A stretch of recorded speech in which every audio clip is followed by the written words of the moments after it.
Morning guys, may tuturo na naman ako yung paano magluto ng aking ginagawang miswa na binalutan ng egg. Miswa coated with egg.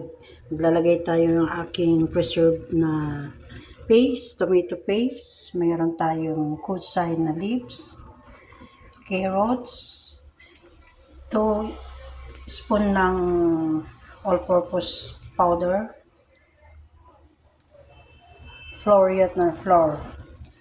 Kailangan natin ng mantika, asin, paminta at tubig.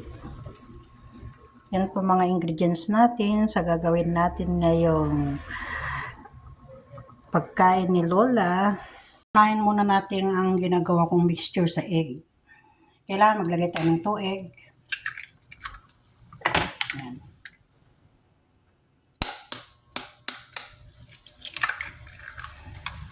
Katapos tayo sa 2 egg, ibabatil natin. Kung wala kayong gamit na ganito, pwede naman kutsara guys. Hindi yung problema. Saka tayo maglalagay ng paminta sa kaasin. Yan. Kailangan din natin maglagay ng tubig. At ang ating 2 tablespoon na flour. Yan. Ganyan lang ang mixture niya muna.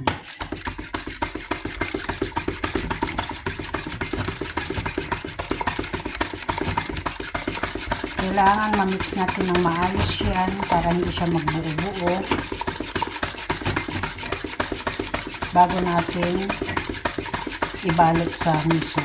Gagamitin natin pambalot sa miso.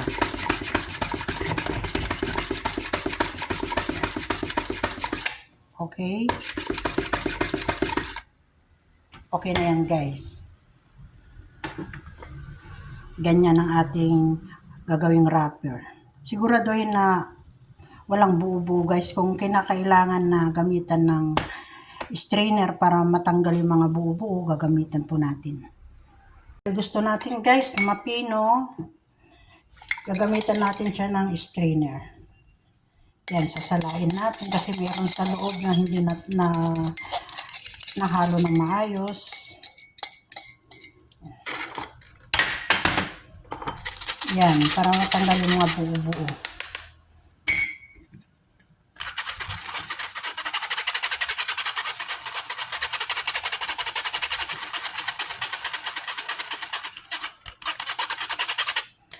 Ayan guys, okay na yan. Guys, gagawin naman natin yung ihahalo natin sa egg. Ito yun. Ito yung ating carrots at kutsay.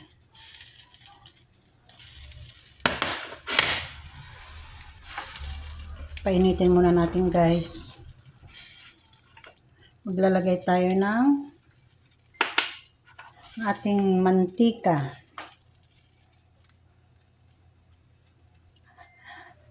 Ang cute-cute nung binigay sa akin na cup. Maliit, pang laro-laro lang. Yan, may kasama pang ano yan, pagmamahal. Yan mga boss natin, minsan nagbibigay sila ng mga gamit, pang luto-luto natin. Hindi mahilig si Lola sa bawang, ayaw niya yung lasa ng bawang. Siya lang yung Chinese nang ayaw niya ng bawang. Ewan ko ba dyan. Kayo guys, mga nanay nyo ba dyan, mga lola nyo, ayaw ng bawang, di ba? Halos gusto nila. Ayan, bigisan natin yung pinong-pinong carrots. Tapos itong ating kutsay.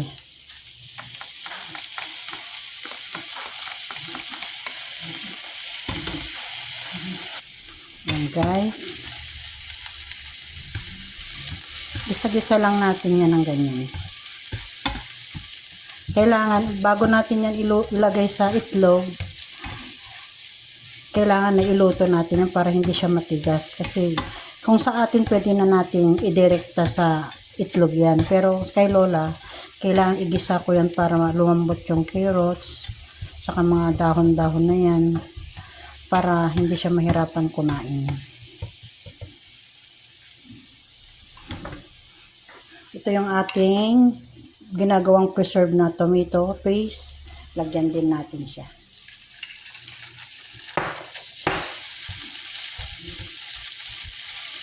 Yan ang purpose naman ng pag-preserve ko ng tomato paste, para kung may lulutuin ako, hindi na sayang ng oras. Kasi pwede mo i-stock sa ref yun ng 6 months. Basta magandang pagkaluto nyo guys, i-sealed nyo lang. Ilagay nyo sa garapon, pwede na yan. Kasi ginagawa ko na yan, kaya alam ko kung gaano katagal siya ma-preserve. 6 months kaya niya. Yan guys, dahil pwede na yan.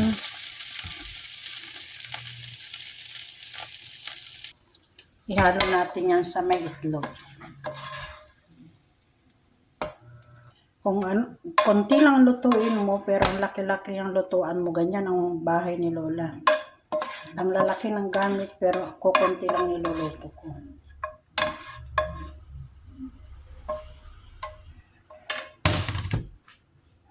Ihalo natin ganyan guys.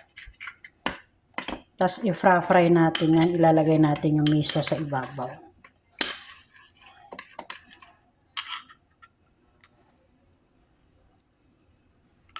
Itong may itlog na to,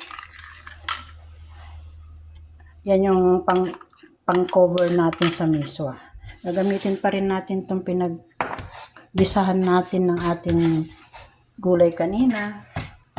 Ayan.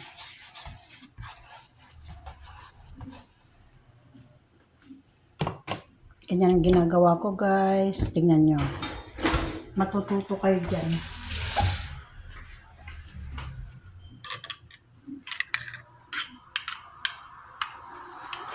Maglagay tayo ng konti-konti.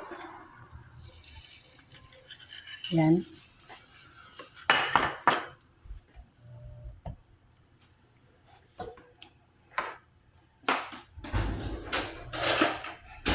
Ito yung ating miswa. Maglalagay tayo dyan.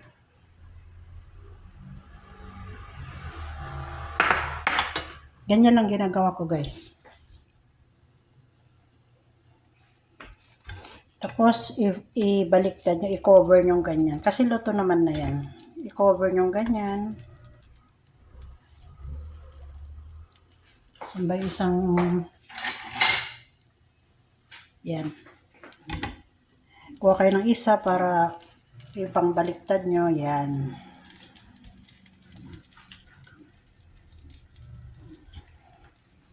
Ganyan lang kaganda yung mga ginagawa ko kay Lola.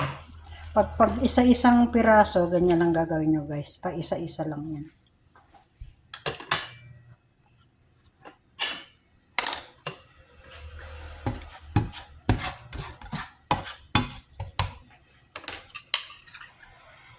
Lalagay ulit tayo.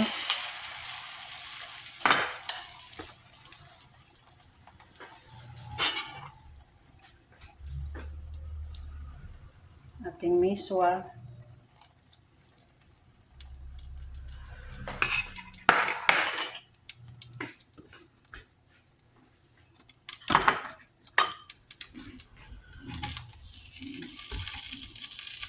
I-cover ulit natin.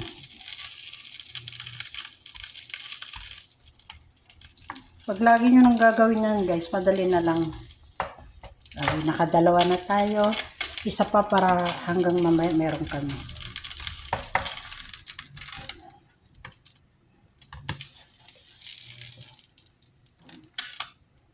Tapos yung olive oil niya, lagay nyo ulit sa gitna. Hindi yan maksayin mantika kasi ulit-ulitin nyo lang gamitin yung pinag-gisahan nyo kanina.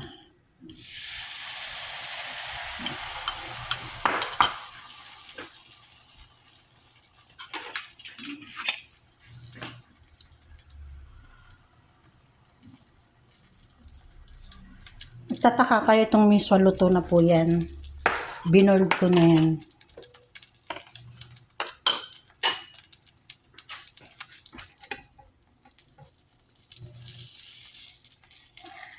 Ayan.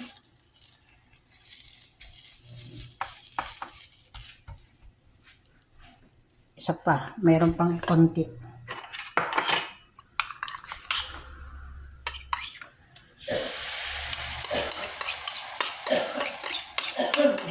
Lola na sa CR.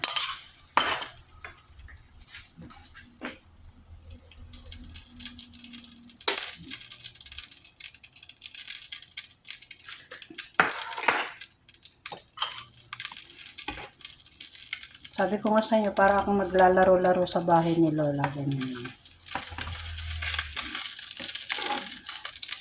Ayan, balik ka rin nyo. Ganyan.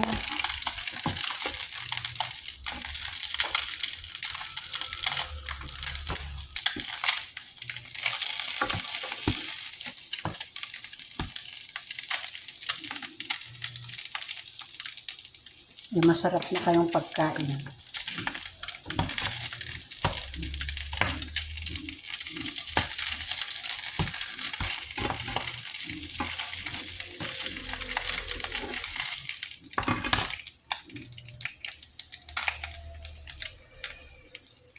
Ay, nahulog ang aking...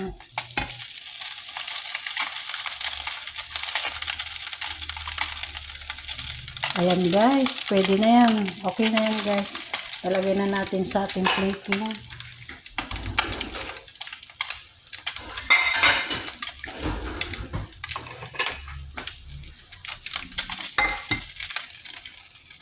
Ayan.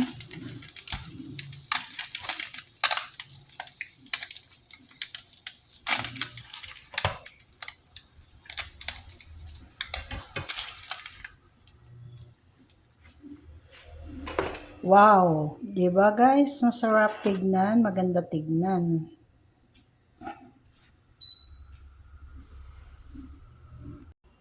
Good afternoon guys. Ito na ating plating.